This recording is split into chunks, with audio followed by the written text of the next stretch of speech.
Okay, here's a follow-up to making Hyperdent's predictions a little more accurate. I clocked my tool change time, and my tool change time ended up being 66 seconds. That's quite a bit different than the 10 seconds that was defaulted. In addition, you can see that 1.54 factor, which again was the actual time that the mill gave me for a job divided by the predicted time that Hyperdent gave me, gives me that factor. When I confirmed this 1.54, the difference was only 10 seconds, so that's a pretty good number for me.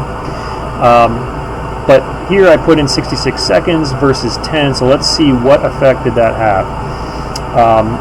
This calculation here was after I input the 66 seconds, so 1 hour 31:20 differed from my original at 10-second tool change, 1 hour 28:32.